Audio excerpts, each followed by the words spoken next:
Mga kapatid, dalhin at panalangin ang buong pananalig sa Diyos sa mga makapangyarihan.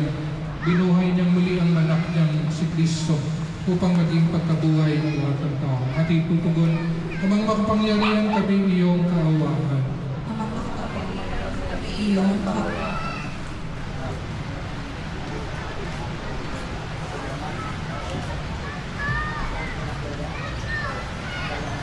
Noong biniyagan ng ating kapatid na si Eustachio Vasco, sa kanyang ipinunla ang binhi ng buhay na walang hanggan.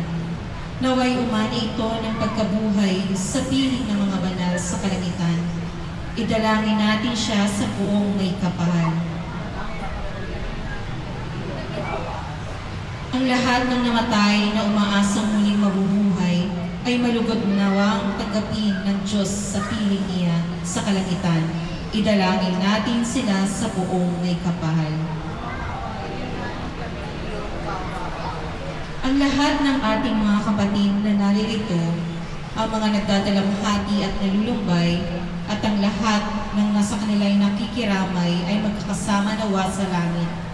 Nakahanan, idalangin natin sila sa buong may kapal. Naway gantimpalaan ng Panginoon ang ating mga yumaong kapatid, kamag-anak at pinagkakautangan ng loob. Idalangin natin sila sa buong may kapal.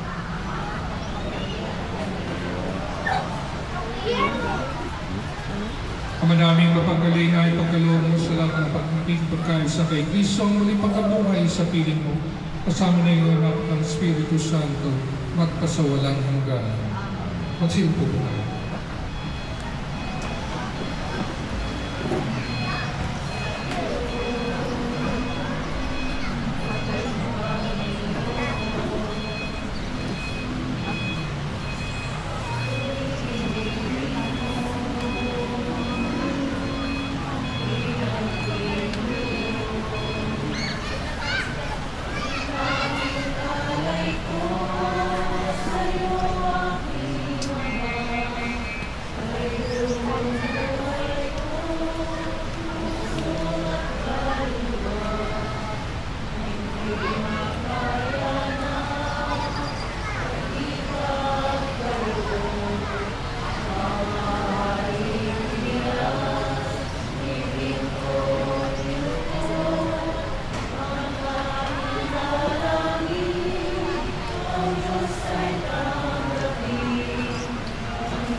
Sitayo po tayo.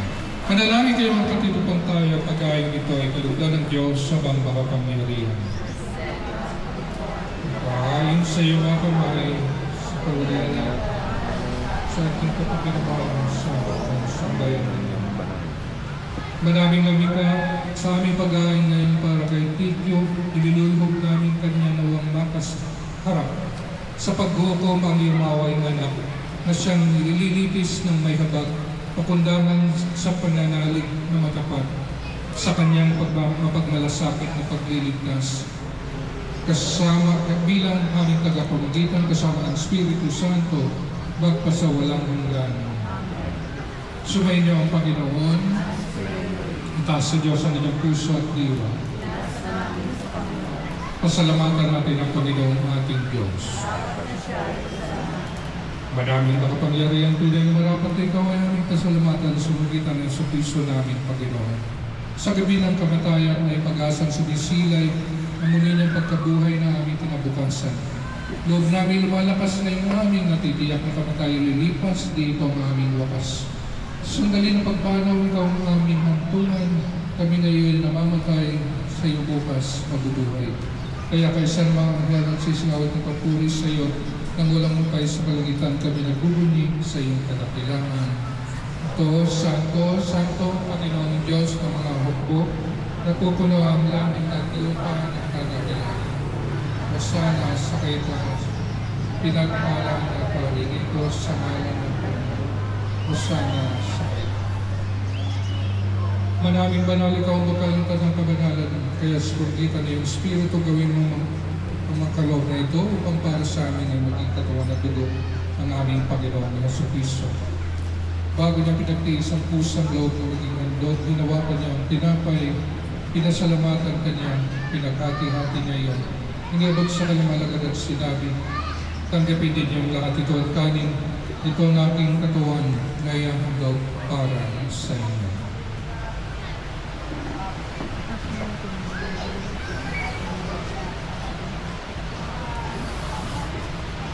Kaya hindi naman nang matapos ang hapunan, ginawa pa niya ang kalis.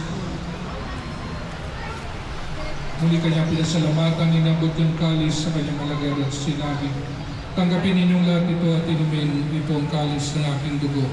Kung bago at walang hanggang tipan, ng aking dugo ni bubos para sa inyo at para sa lahat sa ikapagpapatawad ng mga kasalanan. Gawin ninyo ito sa pag-alala sa akin.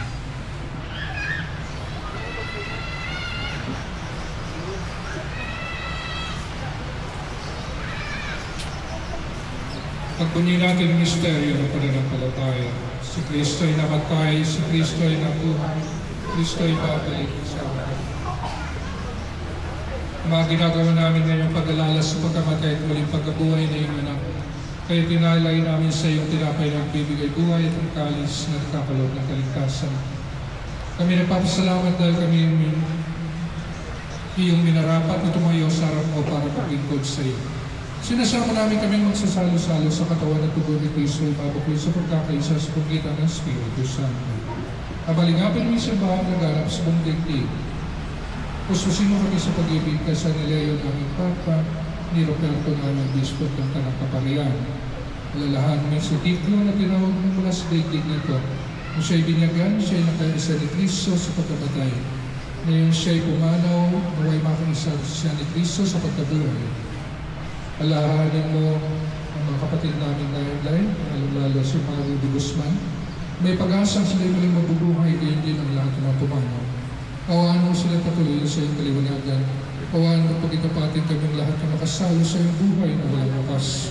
Kaysa ng Birhen Maria na ina ng Diyos, kaysa ng mga apostol, kaysa ng San Jose na kanyang esposo, at lahat ng mga banal na nabuhay dito sa iyo ng kalugod-lugod sa iyo. May pagdiwang mo namin pagpupuri sa karangal mo sa pagkitan niyong anak, aming Panginoon Jesucristo. Sa pamamagitan ni Kristo kasama niya at sa Kanya, lahat ng parangal at pagpuri sa iyo, Diyos sa mga makapangyarihan kasama ng Espiritu Santo, magpasawalang hanggan.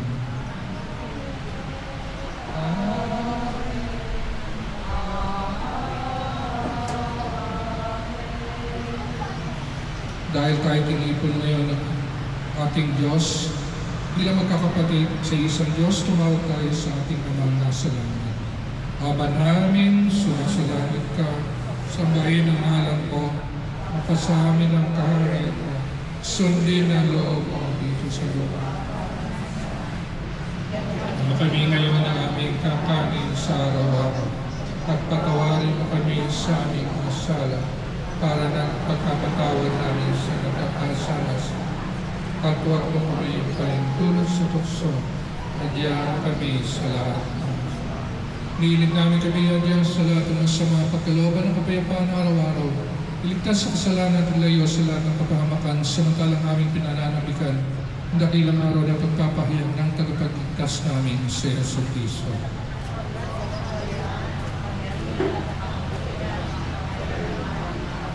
Panginoong Jesucristo, sinabi mo sa mga gusto, kapayapaan ang iniwan ko sa inyo, ang aming kapayapaan binibigay ko sa inyo.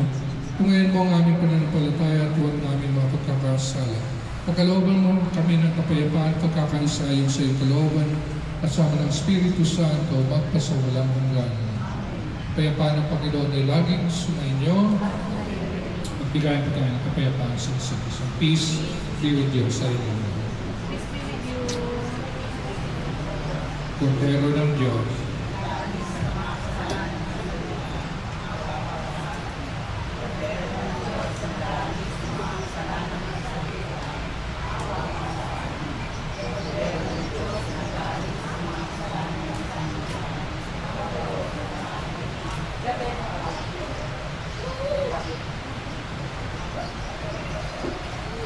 Narito po ang ating Panginoon Hesus Kristo na namatay at muling nabuhay upang tayo mabuhay din. Mapalad na tinatawag sa piging ng kordero. Noon, hindi ako harapan dapat magpatuloy sa iyo. Ngunit sa isang salita mo lang ay gagawin. Pwede ito tayo magsusuko. Ating mga tao. Alam kong di natutulog ang aking tagapagligtas na sa akin magtatanggol pagdating nung wakas. Pagkatapos na maluray itong aking buong balat, ang Diyos ko'y mamamalas kahit laman ay maanggas.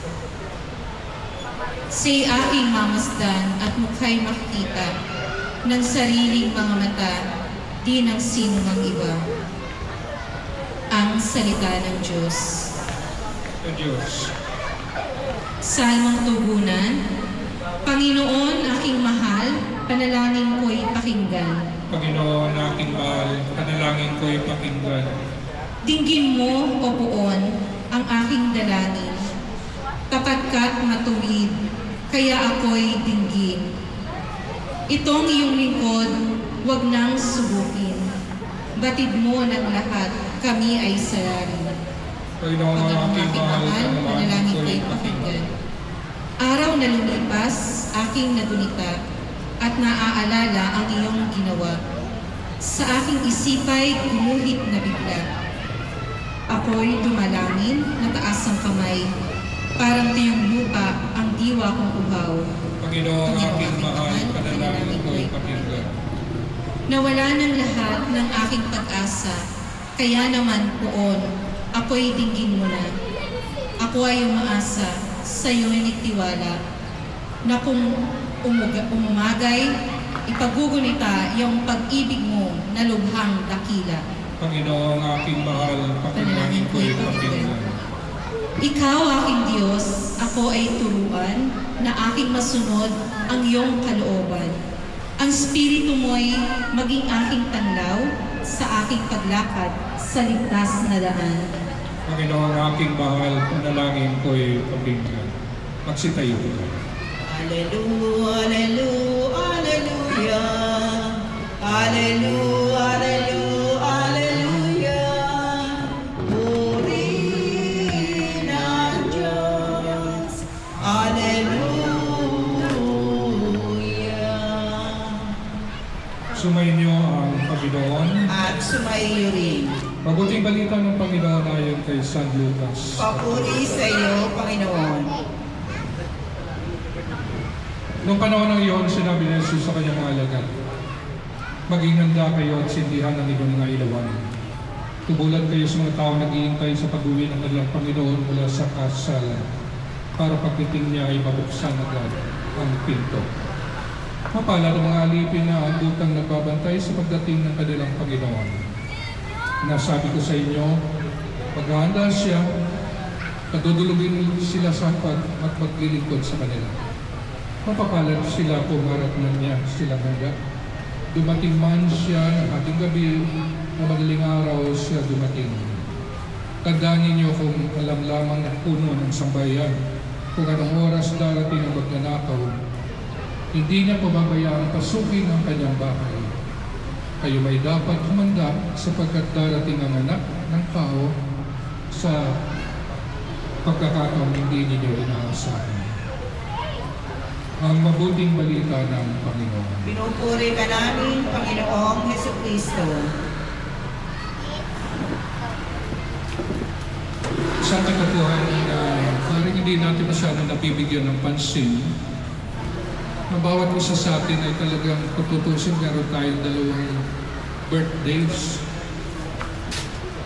Pinakaunang birthday, obvious po yan. Nung tayo panganak, siguro excited ang mga magulang natin, mga kamag-anak, at kung sino man nakakaalam, ang aking ina ay nagbubuntis at manganganak na, iluluwal na po tayo.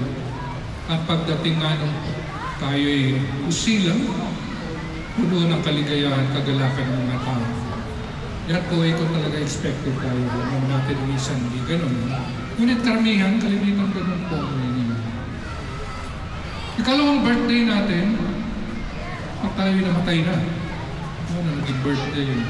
Kasi mag-birthday tayo, sana sa langit. Ang malaking kaibahan ng unang birthday sa second birthday natin ay ito. Ang unang birthday, wala tayong gagawa. Pagbuntis si nanay natin, hindi natin kagustuhan yon, doon tayo sinilang sa pamilyang yon. Ngunit yung pangalawa, meron tayong magagawa doon. Depende sa atin kung birthday natin ay sa langit o ang birthday natin ay sa ibang lugar na ayaw natin puntahan. Alam niyo na po ang ibig ko sabihin. Kaya mga kapatid, ang ating pananalangin para kay Tatay Tikyo na sana nga ang birthday niyang pangalawa ay doon kung saan naghihintay ang ating Diyos. Makibahagi siya sa kaligayahang pinangako para sa ating lahat. At lagi kong pinapaliwanag sa mga tao, tuwing tayo nagbimisa katulad ito para sa iyong mga. Hindi lamang ito isang paraan ng maibsan ang kalungkutan ng mga nag-iwan ng namatay. Tama naman yun, sapagkat sa pananalangin po natin, nagagawa po natin ang ating pagbisita, pagdalaw, pakikipag-usap sa mga naiwan ng namatay. Ngunit higit sa lahat, ang pinakaunang kadahilanan sapagkat ang pananampalataya natin ang tumawag sa atin ngayon, nagkakatipan tayo. Paniniwala, katulad na sabi ko kanina, na buhay ay hindi nagtatapos dito sa lupang ito, kundi meron pang higit na buhay na ihanda ang ating Panginoon. Sabi pa sa aklat ng pahayag, wala nang luha, walang kalungkutan. Yun po ang second birthday na gusto nating panalangin na sana ay makamtan ang ating minamahal na si Tito. Kaya puno po ng ating mga puso sa pananampalataya. Unang-unang siyempre pag-ibig natin pagpamahal sa tao na nahiblay ngayon. Ikalawa, yung ating pananampalataya. At ang pinili ko pagbasa, sinasabi, laging handa. Alam niyo ang kamatayan ng isang minamahal sa buhay, lagi dapat paalala sa atin. Napaka-iklit ng buhay. Merong naabot ng mga ilang taon ba si Tatay? Ilang taon siya? 76. Ang tagal lang. 72. Nakakalamang na 2 taon sa akin. Kanina lang inilibing isang German namin, guru, ka-classmate ni Father Leo Smith, German. Nilibing kanina, Father Helmut Peter. 95? Bayan na, mahaba-habang bonus. Eh, mga siniswerte siguro, depende na, siniswerte. Meron dyan. Alam ko may nabanggit na sino nagkausap ko kagabi sa tatay ni Maytay, 30 years old na Palmera, 30 years old. Batang bata. Diba? Kaya hindi natin nasasabi. Kaya laging paalala sa atin ng Biblia ng ating Panginoon, maganda po.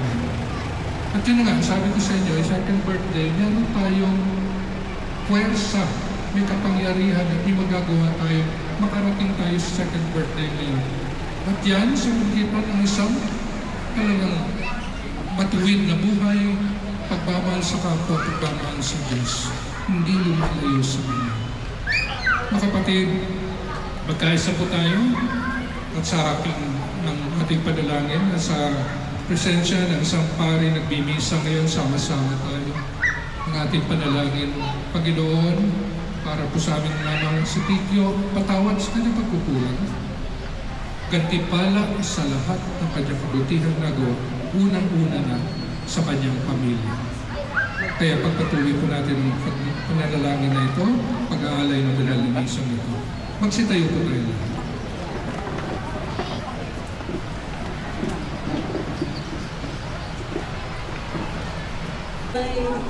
Ang Panginoon ang aking pastor, pinagiginawa kong lubos. Madilim na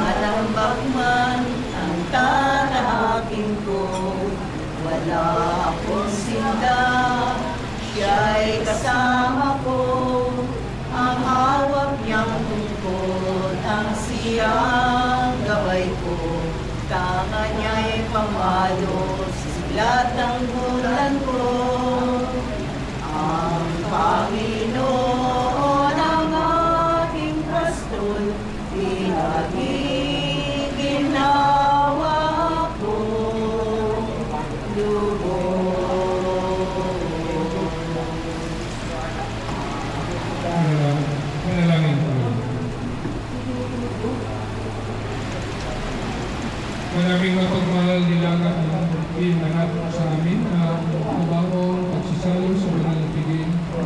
At pagkalawang si Tito ay nakapaginawan sa pagkikristo sa kabilang buhay sa pamamagitan na rin ng anak ng buhay kasama ng Espiritu Santo magpasuwalang buhay. Okay. Okay na. Kapit ko tayo. Kuya.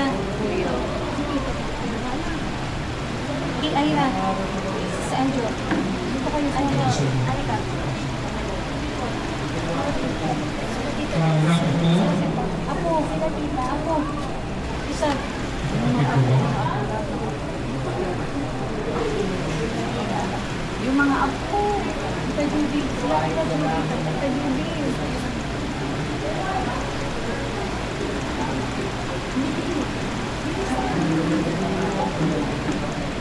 Mama mo.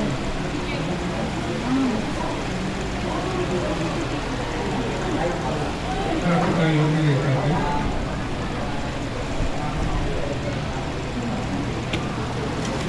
Mga kapatid, bago natin natin sa Tunas Dito bukas, pagkatulan natin siya ng ating pamamahala at patuloy na pananalangin. Ipayag natin ang ating pagmamahal sa Kanya. Tanggapin natin ang maluwag sa kalooban ng mga pagpanaw. Tunas tayo at ikita-kita muli sa piling ng Jesus. Doon ay wala ng luso, kalungkutan at kamatayan, kundi ang namamayari ay lubos na ligaya at buhay buhay hanggang.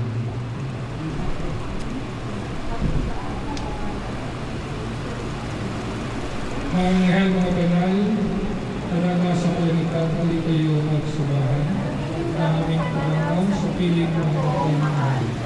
Si Kristo ang gamay sa kabuhay ni Abraham upang doon ay humigay. Ang giling namin pananaw sa piling ng Panginoon. Sa ilaw na walang hanggan, kapayapaan kayo na ipagkalitin ng may kapal. Ang giling namin pananaw sa piling ng Panginoon. Maraming mapagmahal na giling namin sa iyo sa tingin na tumama sa buhay nito. Huwag mo siyang pababayaan kung maligyan mo siyang buhay sa iyong tingin.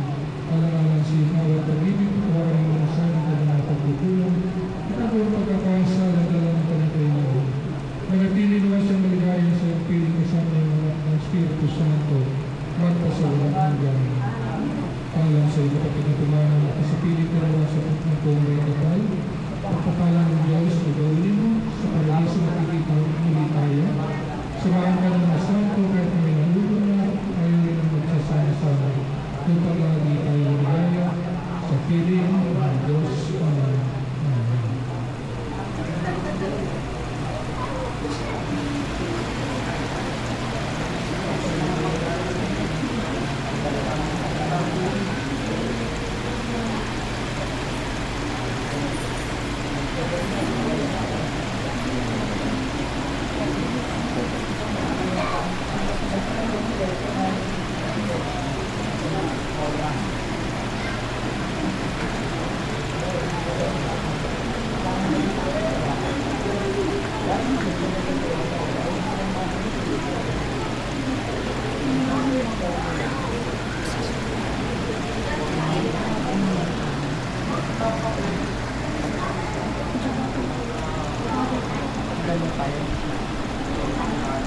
Amen. Sumayin niyo ang Panginoon. Pagkalain ka natin ang kapangyarihan Diyos ng mga anak at Espiritu Santo. Tapos ito natin banalangisa, mayo-mayo sa pagpapagpapamahan ng ating Diyos. Salamat sa Diyos.